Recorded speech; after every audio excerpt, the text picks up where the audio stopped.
Donc quand on parle de crime d'État, c'est parce que ce crime n'a pas été commis par des kidams. L'on a encore en mémoire le passage de Arnaud Froget sur TV5 Monde, le chef du bureau Afrique de Reporters sans frontières sur l'affaire Martinez-Zogo avait clairement parlé d'un crime d'État commis par des services de renseignement, relevant dans la même lancée l'arrestation d'une vingtaine de membres des services de renseignement camerounais. Reporters sans frontières était revenu à la charge quelques jours plus tard avec des nouvelles révélations portant notamment sur l'implication de l'homme d'affaires Jean-Pierre Amougou Belinga dans le meurtre de Martinez-Zogo, réclamant justice. Dans cette vague d'indignation, l'ONU s'est mêlée de l'affaire, demandant aux autorités camerounaises de faire toute la lumière.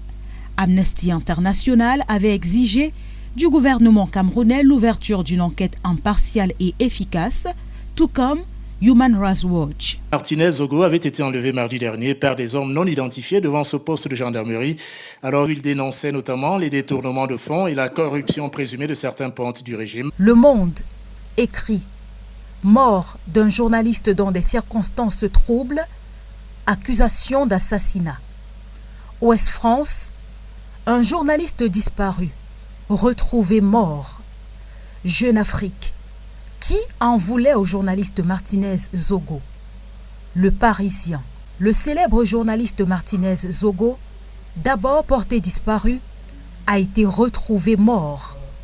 Radio France Internationale, des journalistes sous le choc après l'assassinat de Martinez-Zogo. Le très influent journal américain The Washington Post avait accordé toute une page au traitement de l'affaire Martinez-Zogo. Une pression internationale que les organismes et la presse ont maintenue depuis le 22 janvier jusqu'à nos jours afin que justice soit rendue.